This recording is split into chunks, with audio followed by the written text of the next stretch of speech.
Hello বন্ধুরা, কেমন আছো তোমরা সবাই? আশা করি তোমরা সবাই ভালো আছো। ভগবানের কৃপায় যে যেখানে আছো ভালো থেকো, সুস্থ থেকো, এই কামনাই করি। মামনের মনের কথাতে তোমাদের সকলকে সুস্বাগতম। আমিও খুব ভালো আছি। আবার আরেকটি নতুন কন্ট্রোভার্সিয়াল ভিডিও নিয়ে তোমাদের সামনে চলে এসেছি। কালকে মৌ ক্রিয়েশনের মৌ আমাদের সামনে ব্লগের বদলে একটা ভিডিও করে তার যা যা অসুবিধা হচ্ছে সেই কথা বলেছে। কি বলেছে মৌ আমাদের কাছে? মৌ বলেছে যে ওর শাশুড়িকে নিয়ে গিয়ে ওর মানে দেওরের বউ 1 মাস আগেই 30,000 টাকা তুলেছে। সেই 30,000 টাকা তুলে সেইখান থেকে 5,000 টাকা কেবলমাত্র শাশুড়ির হাতে দিয়ে বাকি 25,000 টাকা নিয়েই চম্পট। সেই টাকার কোনো কিছু মৌকে বা কল্লোলকে কোনো কথাই জানায়নি।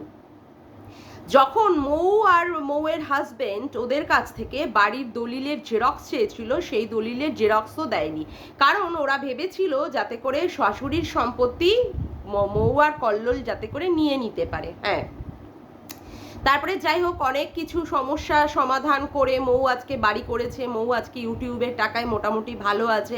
তারপরে ওদের মধ্যে মোটামুটি ঝামেলা মানে যা যা ছিল মনোমালিন্য ওদের মধ্যে মিটে গেছিল। একবার ক্যামেরার সামনে এসেও নাকি ওরা বলেছিল যে ওদের নিয়ে যেন আর কোনো রকমের কন্ট্রোভার্সি না হয়। কিন্তু যারা কন্ট্রোভার্সি চায় তাদের জন্য তো কন্ট্রোভার্সি হবেই। তারপরে আবার কি হয়েছে, এই 1 মাস আগে মৌয়ের যা মানে দেওরের বউ মৌয়ের শাশুড়িকে নিয়ে গিয়ে সেখানে এই ধরনের টাকা তুলেছে, যেখানে কিনা মানে বিন্দুমাত্র বিসর্গ কিন্তু মৌদেরকে জানায়নি।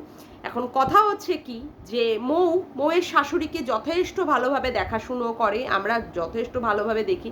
সেখানে ওদের বাড়িতে শুধুমাত্র কি মৌয়ের শাশুড়ি, সেখানে আবার মৌয়ের এক কাকা শ্বশুর আছে, মৌয়ের একটা পোষ্য আছে যার নাম ঘুটন, আর একটা ছাগল আছে। এই নিয়ে মৌকে প্রচণ্ড পরিমাণে পরিশ্রম করতে হয়। সব কিছু মৌ পরিশ্রম মানে অকাতরে করে যায়, আর মাঝখান থেকে ফায়দা লোটেকে মৌয়ের যা। আমি আসবো মৌয়ের যাকে নিয়ে আজকে মৌয়ের যাকে আমি যা বলার আমার মন্তব্য আমি তাই বলবো। এখন কথা হচ্ছে, যখন মৌয়ের শাশুড়ির শরীর খারাপ হয়েছিল সেই সময় মৌ বলেছিল যে তাকে ডাক্তার দেখানোর জন্য ভেলোর যেতে হবে, এবং তখন ঠিক হয়েছিল কি ডাক্তার দেখাতে গিয়ে যে টাকা লাগবে সেই টাকা মৌয়ের যা আর মৌ মিলে দুজনে মিলে হাফ হাফ দিয়ে মৌয়ের শাশুড়িকে দেখানো হবে। কিন্তু সেটা আর হয়ে ওঠেনি। মাঝখানে মৌয়ের বাবারও মানে মৌয়ের বাবারই তো মনে হয় মৌয়ের বাবারও আবার শরীর খারাপ হয়েছিল, সেই জন্য কলকাতায় এসেছিল। আমাদের সামনেই পাশেই যে নার্সিংহোমটা ছিল সেই নার্সিংহোমেই ছিল মৌ। যাই হোক, সেখানে মনে হয় গীতাদি আর দেবশ্রী দিয়ে এসে মৌয়ের সাথে দেখাও করে গেছিল। যাই হোক সেইগুলো এরপরে কি হয়েছে, তারপরে গিয়ে বলা হয়েছে যে মৌয়ের শাশুড়ি মা নাকি মৌয়ের বাবাকে মাকে নাকি খাইয়েছে। জানি না বাবা, দুদিনের জন্য মানে অতিথি যদি বাড়িতে আসে তাকে তো নারায়ণ সেবার মতো করে তাকে যত্ন করে খাওয়াতে হয়, সেই নিয়েও কথা ওঠে। আচ্ছা, তারপরে কথা হচ্ছে আজকে যেহেতু মৌ সন্তান এখনো জন্ম দিতে পারেনি, সেই জন্য ওই জায়গাটাকে ওকে বারংবার খোঁচা দেয় হচ্ছে এর যা পাগলিটা, মানে পাগলি চুমকিটা। ঠিক আছে, বারংবার সে যেহেতু সন্তান জন্ম দিয়েছে তাই সব কিছু অধিকারের মানে ফল সে দেখাতে চায়। যাই হোক, সেখানে যে তার একটা বড় ধরনের ট্রিটমেন্ট চলছে মৌয়ের, এবং মৌ যে আবার আইভিএফ করাতে যাবে সেই নিয়েও তাদের মানে যথোপযুক্তভাবে তাদেরকে কাটাছেড়া করে। এর মাঝে মৌ একটা কথা বলেছে যে মৌয়ের শাশুড়ির নাকি যেটা রয়েছে মানে আধার কার্ডটা যেহেতু মৌরা ওদেরকে দেয়নি, ওরা নাকি আবার আলাদাভাবে মৌয়ের শাশুড়ির মানে ওই চুমকি পাগলি আর ওর বর নাকি সেটা নাকি আধার কার্ডটা নাকি বার করে দিয়েছে। যাই হোক, সেইগুলো আমরা শুনলাম। এবার কি হয়েছে, মৌ কালকে বিস্ফোরক মন্তব্য এইগুলো করেছে, করে ভিডিওটা নামিয়েছে, এবং যথেষ্ট পরিমাণে খারাপ লাগছিল যে যারা মানে শাশুড়ির জন্য এত সুন্দরভাবে টেক কেয়ার করে, এত ভালোভাবে দেখাশুনো করে, এত যত্ন করে যারা, অথচ তারাই জানতে পারে না যে শাশুড়ির অ্যাকাউন্টে কিভাবে টাকা গায়েব হয়েছে। এটা হচ্ছে সত্যি চরম মর্মান্তিক, যেটা সত্যি মেনে নেওয়া যায় না। মানে আজকে যারা মানে করবে, যারা দেখাশুনো করবে, অমুক করবে, ও শাশুড়ির তো উচিত ছিল মৌয়ের বা মৌয়ের মানে হাজবেন্ডের থেকে পারমিশন নেওয়া, তার ছেলের বউকে বলা, কিন্তু কিছুই বলেনি। যাই হোক, ওরা অন্য মারফত জানতে পেরেছে। আজকে আমি এই সকালবেলা কিছুক্ষণ আগে দেখলাম মৌয়ের যা মানে চুমকি পাগলি তার বরটাকে নিয়ে বসে পড়েছে কি করতে, তাদের মানে ক্ল্যারিফিকেশন দিতে। কি ক্ল্যারিফিকেশন দিচ্ছে, মৌয়ের যা বলল যে শাশুড়ির যে সমস্ত লক্ষ্মী ভাণ্ডার বিধবা ভাতা যেগুলো সে করেছে সেগুলো নাকি সে করিয়েছে। আমার একটাই প্রশ্ন, যেখানে সরকারি সেন্ট্রাল চাকুরিজীবী মৌয়ের দেওর মনে হয় যতদূর সম্ভব কেন্দ্রীয় সরকারের মনে হয় মানে কর্মচারী। সেখানে এইভাবে জালিভাবে তারা কিভাবে এইগুলোকে বার করতে পারে, মানে যেভাবে ভোটার কার্ড, আধার কার্ড, তারপরে হচ্ছে লক্ষ্মী ভাণ্ডার, তারপরে আমি তো যতদূর শুনেছি যে লক্ষ্মী ভাণ্ডার কোনো রকমের কর্মচারী, সরকারি কর্মচারীদের বাড়িতে লক্ষ্মী ভাণ্ডার হয় না। আর লক্ষ্মী ভাণ্ডার বিশেষ করে 60 বছরের ঊর্ধ্বে তো মহিলাদের হবেই না। আর সেখানে বিধবা ভাতা হোক বা অমুক ভাতা হোক সেইগুলো বার করা যায় না, কিন্তু ওরা কি সুন্দর অবলীলাক্রমে বোকার মতো বলে গেল যে ওরা বার করেছে। তার মানে এখানে একটা জালির আমরা গন্ধ পাচ্ছি। যেহেতু মৌ বলে দিয়েছে যে মৌয়ের শাশুড়ির আধার কার্ডটা এর দেওর আর এর দেওরের বউ বার করে নিয়েছে, সুন্দর করে কি বলতে বসলো, মৌয়েরও তো ভোটার কার্ড, আধার কার্ড 6 বছর হতে না হতে, অর্থাৎ 2016 থেকে 2024 এতদিনের মধ্যে ওরা কি করেছে, সুন্দর করে বার করে নিয়েছে, মানে ওদের দিকে খোঁচাগুলো মারলো। আচ্ছা, এবার ব্যাপারটা হচ্ছে যে আজকে সম্পূর্ণভাবে যদি দায়ী করা হয় না, তাহলে মৌয়ের শাশুড়িকে আমি যথেষ্টভাবে ভর্ৎসনা করব যে উনি দুটো ছেলের মধ্যে ব্যালেন্স করে চলতে পারেন না, যে দুটো ছেলেই ওনার। আজকে আমাদের হাতের আঙ্গুলগুলোর মধ্যে একটা আঙ্গুলও যদি আঘাত পায় তাহলে কিন্তু সেই পুরো হাতটাই এফেক্টেড হয়। আজকে ওনার দুটো ছেলের সাথে উনি কি করছেন, একজনকে উনি টাকা পয়সা সব তুলে দিচ্ছেন, আর আরেকজনের কাছে উনি খেয়ে দিয়ে সুন্দরভাবে সন্তান জন্ম দিয়েছেন বলে সেই জন্য কি হচ্ছে, তার কাছে অধিকারের বলে উনি রয়ে যাচ্ছেন। মৌয়ের যা মানে পাগলি চুমকি কি বললো যে হ্যাঁ এই তো টাকা তুলে নিয়ে এসছি, টাকা তুলে আমি শাশুড়ির হাতেও 5,000 টাকা দিয়েছি, সেখানে ননদেরকেও 500 টাকা দিয়েছি, ননদের ছেলেকে 500 টাকা, ননদের মেয়েকে 500 টাকা। আজকে এই যে টাকাগুলো কি দিয়ে এ কি ঘুষ দিয়ে দিল না, যাতে করে এই চুমকি পাগলির দিকে কেউ প্রশ্নটা না তুলতে পারে? কি বন্ধুরা, আমি কি সঠিক বলছি? তোমরা কিন্তু আমার কমেন্ট বক্সে কমেন্ট করো। আজকে এই টাকাগুলো কেন তাকে বাটোয়ারা করতে হচ্ছে?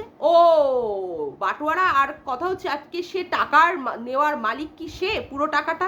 আচ্ছা, যেহেতু সে লক্ষ্মীর ভাণ্ডার, বিধবা ভাতা এইগুলো করে দিয়েছে, সেই জন্য সে টাকাগুলো নেওয়ার অধিকারী। হ্যাঁ, তার বর বলেই দিল পাশে বসে যে হ্যাঁ এগুলো তুমি নিতেই পারো, এগুলো তোমার অধিকার।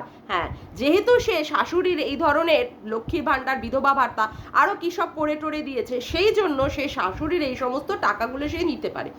এখন সে বলছে সে টাকাগুলো হাতে নিয়ে আমাদেরকে দেখিয়ে বলছে সে তার ছেলেকেও দেয়নি, সেই টাকাগুলো রাখাই রয়েছে। আজকে মৌ যখন এই টাকার প্রশ্নটা তুললো তখন এ আমাদের কাছে টাকাটা দেখাচ্ছে কেন? এ যদি সত্যিই নির্দোষ হয় তাহলে কি এর উচিত ছিল না যে মৌদের বাড়িতে গিয়ে কল্লোলকে আর মৌকে এই টাকার ব্যাপারটা পরিষ্কারভাবে বলার, এবং এইটা বলার যে হ্যাঁ সে তার মনের মধ্যে যদি কোনো ক্ষতি না থাকে তাহলে এই শাশুড়ির টাকা আবার টাকাগুলোকে অন্য জায়গায় রেখে দেওয়া, বা শাশুড়ির ট্রিটমেন্ট করানো, বা শাশুড়কে গয়না কিনে দেওয়া। আজকে সে কি বলছে, যে বরকে বলছে চলো তোমার মায়ের জন্য কানের দুল কিনে নিয়ে আসি বা কোনো সোনার জিনিস কিনে নিয়ে আসি, মাকে ডাকো। তারপরে কেন এই সমস্ত কথাবার্তাগুলো এখন হচ্ছে কেন? 1 মাস ধরে এই টাকাগুলো কেন তোমার কাছে গচ্ছিত ছিল চুমকি? আর তোমার মনের মধ্যে যদি কোনো কালি না থাকে, কোনো যদি খোটই না থাকে, তাহলে তুমি এই টাকাগুলোর ভাগ বাটোয়ারা করলে কেন? শাশুড়ির মুখটা বন্ধ করার জন্য 5,000, ননদের মুখটা বন্ধ করার জন্য 500, ননদের ছেলে মেয়েকেও ভেট দিলে 500 টাকা করে। বারে বাহ, কি চালাকি খেলার চেষ্টা করলে, কিন্তু তোমার চালাকি কিন্তু এখানে ঠিকঠাক ভাবে চললো না, চালাকিটা কিন্তু সুন্দরভাবে প্রকাশ পেয়ে গেল তোমাদের কথায়। আচ্ছা যাই হোক, তুমি অনেক কিছু কল রেকর্ডিং শোনালে, সেই ব্যাপারগুলো নিয়ে আসছি পরবর্তীকালে। কথা হচ্ছে যে তোমার মানে এই যে তুমি যে টাকাগুলো তুলেছিলে, আজকে যেমন তুমি সোশ্যাল মিডিয়ায় তুমি এই সম্পর্কে বলতে বসেছো, দেখাতে বসেছো, 1 মাস আগেই তো তুমি এই টাকাগুলো তুলেছিল, তখন কি তোমার উচিত ছিল না যে তখনই তোমার ভিডিও করে এই টাকাগুলোর কথা বলে দেন? না, আসলে ব্যাপারটা হচ্ছে কি, টাকাগুলো তুমি সুন্দর করে চেপে দিতে চেয়েছিলে, টাকাগুলো তুমি সুন্দর করে তুমি আর তোমার বর মিলে গায়েব করে দিতে চেয়েছিলে, সেই জন্য লুকিয়ে লুকিয়ে চুপি ভাবে তুমি শাশুড়িকে ডেকেছিলে এবং শাশুড়িকে দিয়ে টাকা তুলেছিলে। যখন তোমার পিসি শাশুড়ি, তোমার ননদ এইগুলো যে জানতে পেরে গেছে, তখন তাদেরকে মুখ বন্ধ করার জন্য তখন তোমরা কি করেছিলে, ওদেরকে 500 শাশুড়িকে 5,000 টাকা দিয়ে জাস্ট করে মুখটা বন্ধ করে দিতে চেয়েছিলে, যাতে করে কল্লোল আর মৌ যেন এই ব্যাপারগুলো না জানতে পারে। হ্যাঁ, কল্লোল আর মৌ সারা জীবন ধরে তার শাশুড়ির, অর্থাৎ তার মা বা শাশুড়ির দায়িত্ব পালন করে যাবে, আর মাঝখান থেকে মুনাফা লুটবে কে? তোমরা। হ্যাঁ, আর চুমকি তুমি কি করেছো, তুমি তোমার শাশুড়ির বার্ধক্য ভাতা, লক্ষ্মী ভাণ্ডার করে দিয়েছো বলে এই সমস্ত টাকা পয়সা নেওয়ার অধিকারী একমাত্র কে? তুমি। তোমার বর কি বলেছে, হ্যাঁ এই টাকাগুলো তো তোমারই, কারণ তুমি করিয়ে দিয়েছো। বারে বাহ, বারে বাহ, কি সুন্দর। এখন তুমি কি বলতে বসেছো যে তোমার শাশুড়ির নাকি কোনো কাপড় চোপড় নেই, তোমার শাশুড়ির গয়নাগুলোও নাকি মৌ খুলে নিয়ে গেছে। বারে বা, এতদিন তুমি কেন মুখ বন্ধ করে দিয়েছিলে? এতদিন তুমি মুখটা বন্ধ করেছিলে কেন? কেন মুখটা বন্ধ করেছিলে? যখন তোমার টাকা চুরির ব্যাপার বা টাকা ঘাপলা করার ব্যাপারগুলো উঠে আসছে, তখন তোমার মনে হচ্ছে যে ওর দিকে, মৌয়ের দিকে বসে বসে কাদা ছুঁড়ি না, মৌয়ের দিকে বসে বসে কাদা ছুরি। হ্যাঁ, তারপরে আবার কি বলতে বসেছো, এই যে মৌ বলেছে যে এর আগেও শাশুড়ি অনেক টাকা ধার করেছিল। কার জন্য ধার করেছিল? এই যে গুণধর ছেলে, কেন্দ্রীয় সরকারের চাকুরিরত ছেলে, সেই ছেলে এখন কি বলছে, না না আমার জন্য কোনো টাকাই তো সেভাবে খরচ হওয়ার উচিত নয়, আমি তো এসএফআই করেছি, অমুক করেছি, সেখান থেকে আমার কলেজের ফিস হয়েছে, সেখান থেকে আমি অমুক করেছি তমুক করেছি। তুমি বাবা যে কত সৎ চরিত্রের আর কত গুণবান ছেলে, তা তোমার বউয়ের পাশে বসে ভিডিও করাটাই দেখেই বোঝা গেছে তুমি কত ভালো ছেলে, তুমি যে কত মানে গুণধরা, তুমি যে কোনো কিছুই করনি সেটা ভালোভাবে লোকে বুঝতে পেরে গেছে, বুঝেছো? তুমি যে কোথায় কোথায় কি কি ঘাপলা করে রেখেছিলে এবং তার জন্য তোমার মাকে সেইখানে টাকাগুলোকে দিয়ে শোধ করতে হয়েছে, তোমার মতো গুণধর ছেলেকে জন্ম দিয়ে মানুষ করে, সেটা ভালোভাবে লোকে বুঝতে পেরে গেছে। তুমি না আর শাক দিয়ে মাছ রাখতে এসো না, বুঝেছো?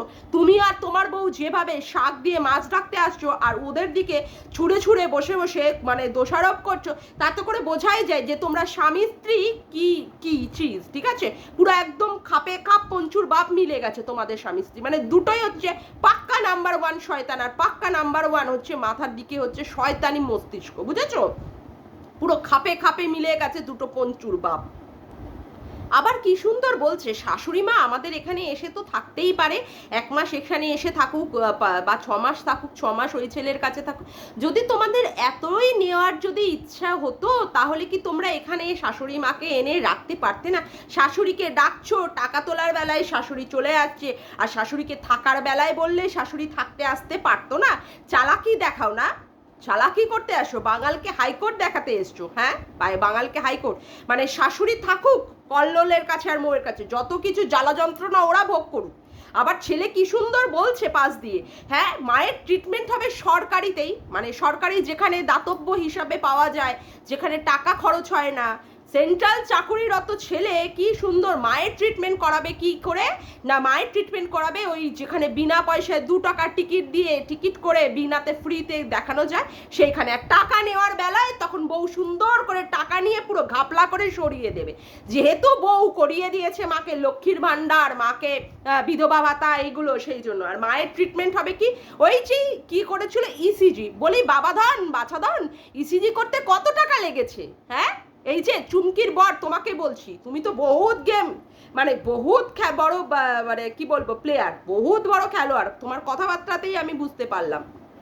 বলছি যে ইসিজি করতে কত টাকা লেগেছে? তুমি যে বলছো যে তুমি ইসিজি করাবে, অমুক করাবে, কত টাকা, কত টাকা? তোমরা সরকারি জায়গায় কলকাতায় তোমরা ডাক্তার দেখাবে, তোমরা ওই রকমই ডাক্তার দেখাবে। সেখানে যখন মৌ বলে দিয়েছে যে ভেলোর নিয়ে যেতে হবে ওনার ট্রিটমেন্টের জন্য, তখন তোমাদের কি হয়েছে, পাছার মধ্যে তোমাদের চিমটি কেটে গেছে না? হ্যাঁ, যখন তোমার বউ বলছে কেন কলকাতায় ট্রিটমেন্ট হয় না, কেন কলকাতায় ট্রিটমেন্ট হোক কি না হোক, আজকে সন্তান দুজন, যেখানে সন্তানকে মানুষ করা হয়েছে, সেই সন্তানের তো উচিত যে টাকা দিয়ে মাকে ভেলোর থেকে ট্রিটমেন্ট করিয়ে নিয়ে আসা। হ্যাঁ, মায়ের লক্ষ্মী ভাণ্ডার, বিধবা ভাতা, মায়ের সমস্ত কিছু মানে ভোগ করবে সম্পত্তি থেকে, মায়ের যা আছে। আর মাকে দেখানোর বেলায় কি দাতব্য চিকিৎসালয়, ইসিজি করিয়েছে কলকাতায়। হ্যাঁ, সেই তো কত যে ভালো তোমরা গুণধর দুটো বউ, আর ছেলের বউ, সে ভালো বোঝা যাচ্ছে তোমাদের কথাবার্তা শুনে, তোমাদের দেখে। আবার কি বলছে চুমকি পাগলিটা, বলছে আমার মেয়ে সেই বাড়িতে কোনো অধিকার নেই, আমার সেখানে বউ হয়ে আমি ওর অধিকার নেই। ও এইভাবে ভাবে ওকে দেখ বোঝাচ্ছ যে ও নিঃসন্তান, তাই তো? এইভাবে বসে বসে বোঝাচ্ছ। শোনো, এইভাবে যে কথাগুলো তুমি বলছো না, তোমার যে কথাবার্তাটাই বোঝা যাচ্ছে যে তুমি হচ্ছে পুরোপুরি পাগলি মাতার মহিলা, তোমার মাথার মধ্যে কোনো বোধ বুদ্ধিই নেই, এবং তুমি এই সমস্ত হাবি জাবি কথাবার্তা বলে মৌকে যে টুকছো সেটা বোঝাই যাচ্ছে। আজকে মৌ যে আইভিএফ ট্রিটমেন্টটা করাতে যাচ্ছে, সেখানে তোমাদের উচিত ছিল না যে মৌকে এই ধরনের কন্ট্রোভার্সি করে মৌকে না উত্তেজিত করার? লক্ষ লক্ষ টাকার ইনকামের দরকার সেখানে মৌকে, আর মানে শান্তভাবে সেখানে আইভিএফ চিকিৎসা করানোর দরকার আছে। তাও জানা নেই যে আইভিএফ এর সাকসেস হবে কি হবে না। সেখানে আজকে কি বলছো, যত যতদিন মৌ ওখানে থাকবে বা শ্বশুরবাড়িতে থাকবে ততদিন চুমকি এই ধরনের কি করে যাবে, মানে ইউটিউব করে যাবে, যাতে করে মৌকে খোঁচা দেওয়া যায়, যাতে করে মৌকে খোঁচা দিয়ে দিয়ে মৌয়ের জীবনটাকে জর্জরিত করে দেওয়া যায়, মৌ যাতে করে সন্তান না পায়, মানে সন্তান যাতে করে ওর না হয়, তার জন্য এইভাবে যত দিকে পারা যায় তত। ইউটিউবের টাকা তো তোমরাও ইনকাম করছো, তোমরাও তো সেখান থেকে টাকা পাচ্ছ, তাহলে কেন তোমরা শাশুড়ি মায়ের থেকে টাকা তুলে আজকে তোমাদের দেখাতে হচ্ছে যে এখানে আমাদের শাশুড়ি মায়ের টাকা আমরা খরচ করিনি? কোন অধিকারে তোমরা সেখানে যে মানুষটা যে বাড়িতে থাকে তাদেরকে পারমিশন না নিয়ে কোন অধিকারে তোমরা নিয়ে গেলে? কেবলমাত্র তোমরা তাদেরকে লক্ষ্মী ভান্ডার আর বিধবা ভাতা করিয়ে দিয়েছো বলে তোমরা তাদের টাকা পয়সা যা পারবে সেগুলো ঘাপলা করে দেবে? ডায়লগ দিতে বসেছো তোমরা স্বামী স্ত্রীতে মিলে, বড় বড় কথা। সরকারি চাকরিজীবী ছেলে সে বলছে মায়ের ট্রিটমেন্ট হবে সরকারি জায়গায়। কেন সরকারি জায়গায় হবে? যারা এত টাকা ইনকাম করে সেখানে কেন ভালোভাবে মাকে চিকিৎসা করানোর জন্য ভেলোর যাওয়া হবে না? বউকে কি সুন্দর পাশ থেকে বসে মদত দিচ্ছে, হ্যাঁ হ্যাঁ তুমি যা টাকা নিয়েছো ভালো করেছো, অমুক করেছো। সেখানে এখন বউ বলছে যেহেতু এখন পড়ে গেছে, যেহেতু এখন টাকার সবাই হদিশ পেয়ে গেছে, ইউটিউবে সোশ্যাল মিডিয়ায় এখন সেটা পাবলিক হয়ে গেছে, সেই জন্য চলো চলো মাকে, মায়ের জন্য এখন গয়না কিনে নিয়েছে। কেন তখন, কেন যেদিন টাকাটা তোলা হয়েছিল তখন কেন মনে হয়নি যে এই টাকার আমরা কথাবার্তার সাথে সাথে আমরা কল্লোল আর মৌকে জানিয়ে দিই? তোমরা দোষ করনি, হ্যাঁ খুব মানে খুব দেখাচ্ছ ধোয়া তুলসী পাতা, হ্যাঁ খুব পরিষ্কার সাফ সুতরা। তোমরা জঘন্য দুটো স্বামী স্ত্রী যেভাবে কন্ট্রোভার্সি করতে চাইছো, ভালোই বোঝা যাচ্ছে যে তোমরা মৌকে ঠুকছো যাতে করে মৌ কোনো সময় সুখে শান্তিতে ভালোভাবে না থাকতে পারে ওর বরকে নিয়ে, ওর শাশুড়িকে নিয়ে। শাশুড়িকে খাওয়াবে মৌ, শাশুড়িকে দেখবে মৌ, শাশুড়ির ভালো কিছু যত্ন করবে মৌ, ট্রিটমেন্ট করাবে মৌ, আর টাকার যত কিছু হিসাব সব নেবে তোমরা। তোমরা দুজনে স্বামী স্ত্রী মিলে বসে বসে টাকার হিসাব নেবে আর টাকাগুলো তোমরা বসে বসে ঘাপলা করে করে সরিয়ে দেবে। বারে বাহ, কি সুন্দর তোমাদের চিন্তাধারা। অমন অপদার্থ ছেলের মুখে ছাই, যেই ছেলেকে মানুষ করে জন্ম দিয়ে মানুষ করে বড় করে ছেলেকে চাকুরিজীবী করা হয়েছে, সেই ছেলে কিনা বলে মায়ের ট্রিটমেন্ট হবে সরকারি জায়গায়, আর মায়ের পেনশনের টাকা থেকে শুরু করে লক্ষ্মী ভান্ডার যা টাকা যা তারা করে দিয়েছে চুরি চামারি করে, লোককে বলে টোলে চুরি চামারি করে, সেই টাকার একমাত্র হিস্সেদার হবে তারা। আজকে বলতে বাধ্য হচ্ছি, ডায়লগ। মাকে সব কিছু করবে কল্লোলরা, কল্লোল আর মৌ মিলে করবে মাকে, আর মাঝখান থেকে টাকার ফয়দা তুলবে তোমরা। বাহ, আবার বসে গেছো ক্যামেরার সামনে স্বামী স্ত্রীতে মিলে, আবার বসে বসে কল রেকর্ডিং শোনাচ্ছ, লোককে বোকা বানানোর চেষ্টা করছো, দেখাচ্ছ যে তোমরা একদম সাফসুতরা গঙ্গা জল। জঘন্য মানসিকতার ছেলে মেয়ে। আর এর ননদটাই বাকি, এর ননদটা তো 500 টাকা নেওয়াই উচিত হয়নি, ননদটারই তো প্রতিবাদ করা উচিত ছিল। মানে আমি মৌয়ের ননদের কথা বলছি, তারই তো প্রতিবাদ করা উচিত ছিল যে না আমি এভাবে টাকা নেব না। মৌ যেখানে আজকে মায়ের দেখাশুনো করে, কল্লোল যেখানে দেখাশুনো করে, সেখানে ওদের আগে জানতে হবে। চুপচাপ টাকা নিয়ে গিয়ে চুপচাপ সরে গেছে, আবার বলছে মায়ের টাকা মায়ের অ্যাকাউন্টেই থাকবে। তাহলে মায়ের টাকাটা তোলা হলো কেন? যদি মায়ের টাকা মায়ের অ্যাকাউন্টেই থাকবে তাহলে মায়ের টাকাটা তোলা হলো কেন? চিকিৎসা বাবদ অমুক বাবদ, সে যখন চিকিৎসার প্রয়োজন হতো, যখন চিকিৎসার জন্য টাকা লাগতো তখন তোলা হতো। এখন এই টাকা তুলে আবার এই টাকা আবার নতুন করে আবার ব্যাংকের অ্যাকাউন্টে রাখার মানেটা কি? মানেটা কি? টাকা তুলছে যেই লোকের মানে এই সমস্ত কন্ট্রোভার্সির শিকার হচ্ছে, সাথে সাথে আবার বলছে মায়ের টাকা মায়ের অ্যাকাউন্টেই থাকবে যাতে করে মা ব্যবহার করবে। তাহলে টাকা তোলার মানেটা কি হলো? এখন বলা হচ্ছে যে মাকে টাকা কি করে দেবে, মাকে গয়না কিনে দেবে। বাহ, চালাকি চালাকি করতে বসেছে স্বামী স্ত্রী দুটো তো মিলে, লোককে পাবলিককে সি বানাচ্ছে, আর যত কিছু ব্লেম দিচ্ছে মৌ আর মৌ কল্লোলের উপরে। জঘন্য মানসিকতার লোক এরা দুজন, এই চুমকি আর চুমকির বর, অসভ্য কোথাকারে।